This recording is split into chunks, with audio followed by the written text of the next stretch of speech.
Olá! Hoje a gente vai mergulhar num termo que, olha, parece que saiu direto da internet, mas que está cada vez mais sério: brain rot. Em português, seria algo como apodrecimento cerebral.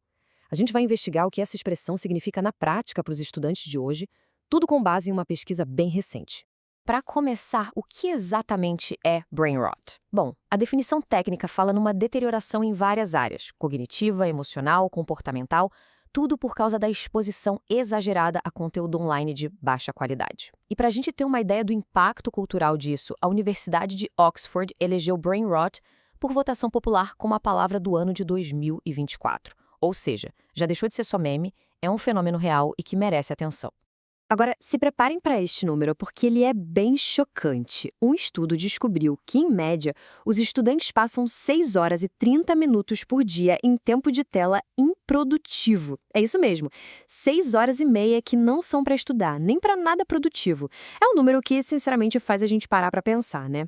Mas o que está por trás de um número tão alto assim? Para entender melhor, a gente vai se aprofundar nesse estudo, que foi lá investigar a realidade por trás dos hábitos digitais dos estudantes.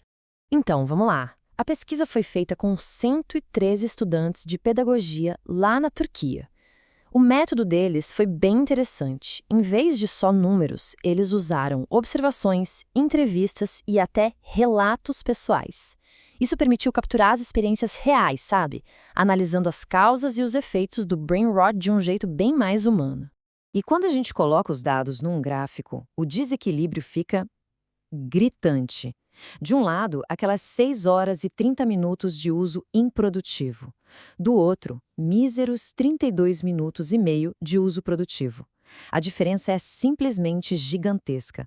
Fica bem óbvio para onde a maior parte do tempo e da atenção está indo. E olha que forte esse depoimento de um dos estudantes. É aquele momento do caiu a ficha, sabe? Ele se deu conta do vício depois de se observar por alguns dias. Esse choque de realidade de ver os próprios dados é um chamado muito poderoso para a mudança. Ok, mas por que é tão difícil largar o celular? A pesquisa foi atrás dos gatilhos e agora a gente vai dar uma olhada no que leva a esse uso tão compulsivo das telas.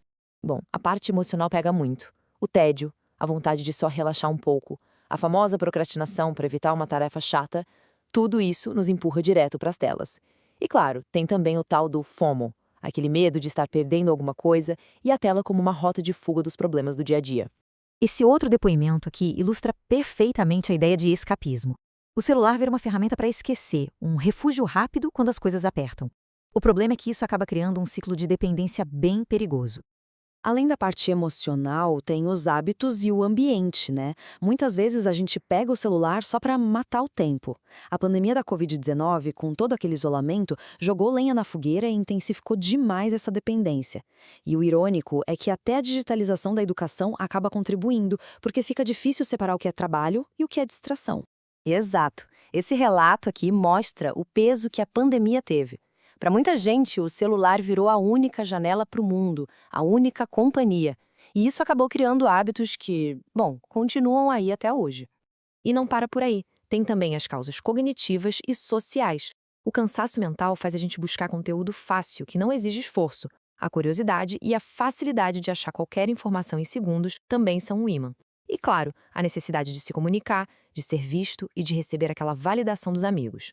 Aqui a gente vê um paradoxo muito interessante. A pessoa está mentalmente exausta, precisando descansar de verdade. Mas o que ela faz? Se joga em mais tempo de tela, o que no fim causa ainda mais cansaço mental. É um ciclo vicioso bem complicado de quebrar. Então, já que a gente entendeu as causas, vamos falar das consequências. Qual é o impacto real do brain rot na vida dos estudantes?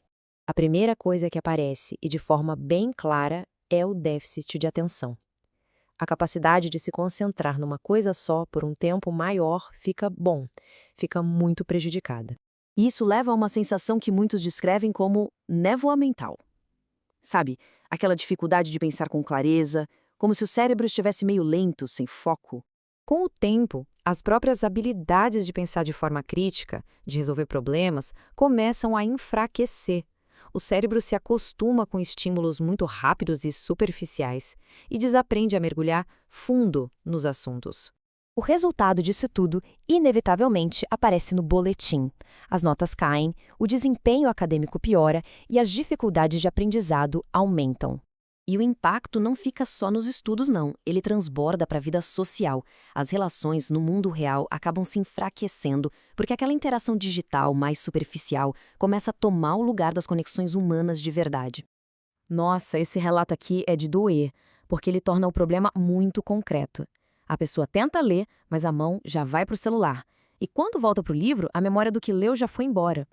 Mostra como essa interrupção constante não só tira o foco, mas destrói a capacidade de reter informação. Mas calma, nem tudo está perdido. A boa notícia é que o estudo também foi atrás das soluções. A gente vai ver agora o que os próprios estudantes sugerem para lutar contra esse fenômeno. As sugestões deles se baseiam em 4 pilares. Primeiro, educação, para ter mais consciência dos riscos. Segundo, ambiente, ou seja, criar mais atividades legais offline. Terceiro, controle de uso, que é basicamente colocar limites e fazer pausas. E por último, alternativas individuais, como arrumar novos hobbies e trabalhar a autodisciplina. Certo, então o segredo é pegar esses pilares e transformar em ações de verdade, coisas como definir limites de tempo no celular, marcar um detox ao ar livre, redescobrir um hobby antigo e, muito importante, fortalecer a conversa entre a família e a escola.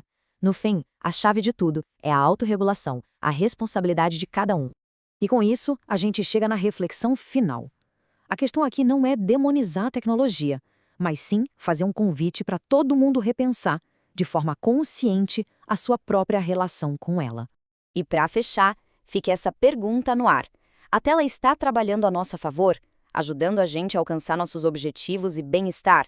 Ou será que o jogo virou e somos nós que estamos trabalhando para ela, servindo aos algoritmos e às notificações?